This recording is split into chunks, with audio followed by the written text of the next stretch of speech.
안녕하세요. 12월 13일 월요일 베트남 읽어보기입니다. 클릭 감사합니다. 혹시 괜찮으셨다면 구독과 좋아요도 부탁드려요.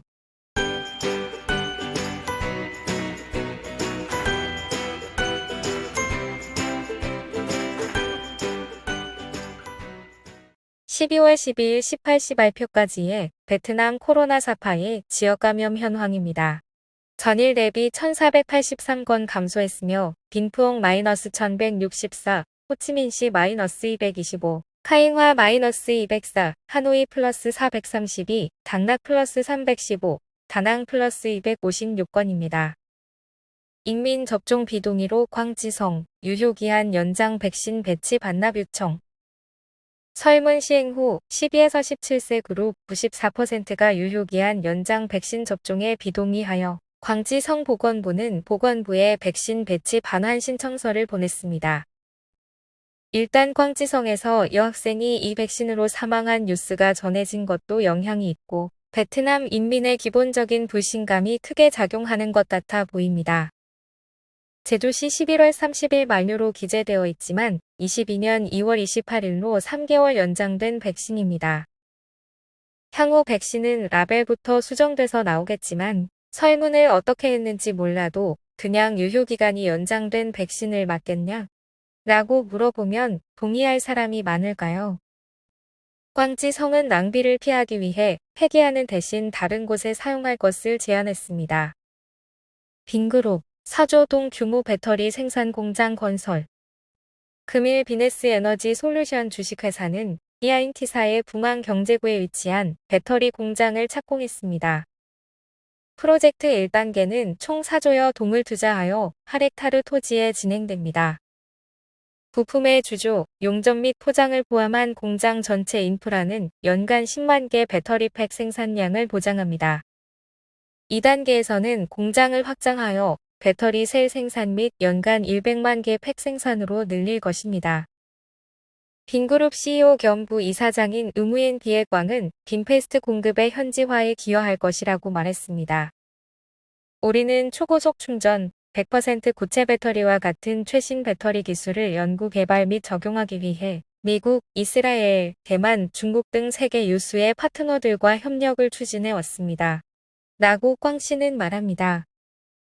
하띵 송기아인티사의 붕안 경제구는 2006년 설립되어 2만 2천 헥타르 면적을 가지고 있으며 총 투자액 100억 달러 이상인 포모사의 철강 단지나 12억 달러 규모의 붕안 1 화력 발전소 등이 있습니다.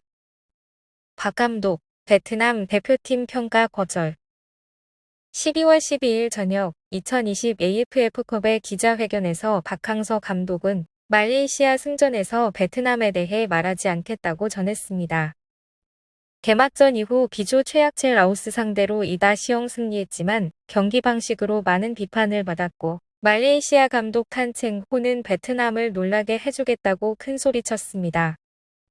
그런데 3-0으로 베트남이 이겨서 다들 예상치 못했는데 박 감독은 이게 베트남의 강함을 보여주는 것이라 생각하지 않는다고 합니다.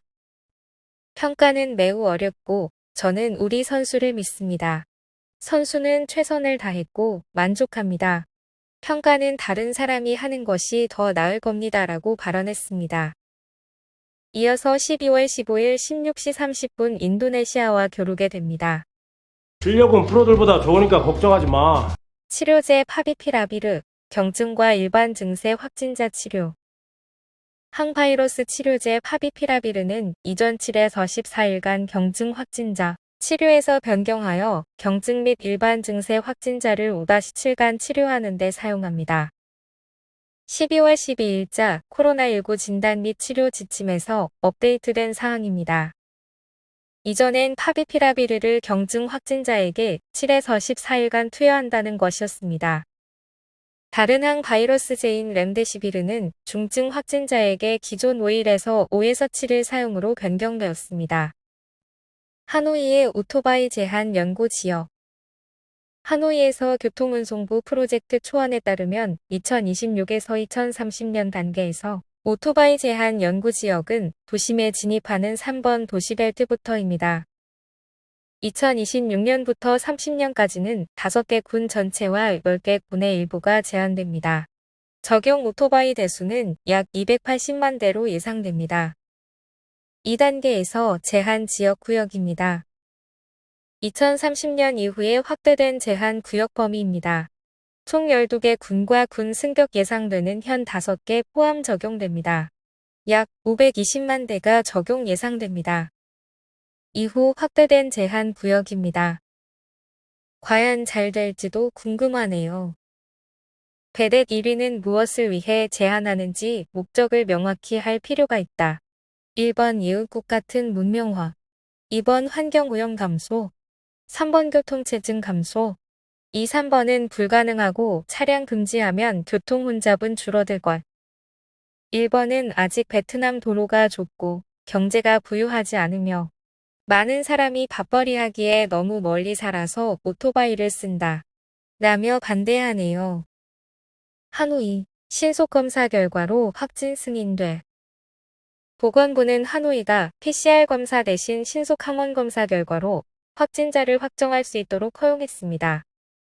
이는 12월 12일 하노이 보건부가 감염자 식별 및 회복 여부 결정을 위해 신속 항원 검사 결과를 쓰는 것에 대해 제의한 후 보건부 회신입니다.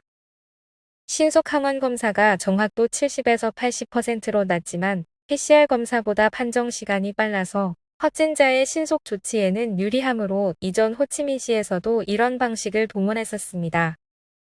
이러면 하루 확진자 수는 증가하겠지만 대응 조치는 더 빨라지므로 최근 하노이의 확진자 증가세에는 더 적합할 것으로 보입니다. 문제는 시설 격리 시 사실 확진자가 아닌데도 시설 격리되어 단체 감염되는 일인데 최근은 자택 격리가 늘어나니 큰 문제는 없을 것으로 보입니다.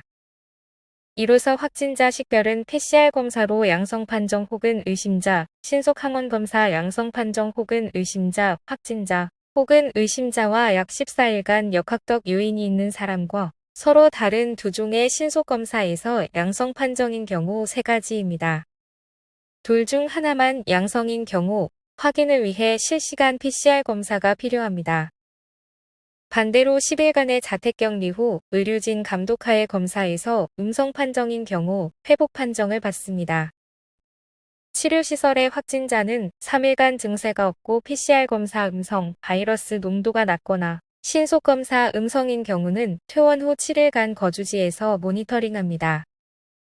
회복된 기저질환자는 전문 치료과로 이송되어 모니터링합니다. 12월 12일 저녁 기준 보건부는 하노이 총 감염자가 약 1만 8천여 명에 달한다고 발표했으며 12일 하루에만 1천 명에 가까운 사례가 발생하여 일일 감염 중 최고 수치입니다. 하노이 중심 군 1개, 불필요한 영업 중지. 12월 13일 12시를 기해 하노이 동다군 공공장소의 모든 문화, 체육, 예능 활동은 중지하고 주민 외출을 제한합니다. 요식업소는 포장 판매만 가능하고 21시까지만 영업합니다. 깜짝 시장 및 임시 시장은 금지됩니다. 한 방에 20명 이상 모이는 모임 및 행사는 제한되며 사무실, 학교, 병원 외에 10명 이상 모일 수 없고 활동 참여자는 백신 접종 완료 혹은 코로나19 회복 72시간 내 코로나19 검사 음성이어야 합니다. 종교 예배 시설에서도 20명 이상의 모임을 전면 중단했습니다. 동다 군 주민은 불필요한 외출을 삼가고 외출 시 방역 수칙을 준수해야 합니다. 기침, 발열, 호흡곤란 등의 증세가 있을 경우 즉시 보건당국에 신고하여 적시에 지시 및 치료를 받아야 합니다. 기업과 기관 및 단체는 손님 방문을 제한하고 온라인 업무로 전환을 권장합니다. 고등학교와 직업교육센터 등은 추후 공지까지 온라인 수업으로 전환합니다. 주민 외출은 되도록 자제 수준인 듯합니다. 다만 이 때문에 배대실 2위 모두 동다 군 주민이 식사하러 타 지역으로 가는데 제한이 없는데 무슨 의미가 있냐고 반문합니다. 금일 아침 호치민 학생 등교 재개. 7개월간의 온라인 수업 후 9학년과 12학년 학생은 12월 13일 아침 많은 필수 방역 수칙 하에 등교를 재개했습니다. 한 학교는 기존 설문에서는 약 50%만 되면 수업에 동의했지만 시범 모임에서 복귀율 95%에 달했고 많은 수업이 거의 100% 등교했다고 합니다.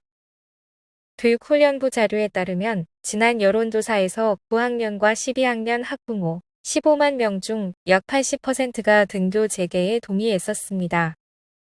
그러나 금일은 시의 총 491개의 중고등학교 중 400여 개만 재개하고 나머지는 주로 사립학교로 아직 여건이 미비하여 개방하지 못했습니다.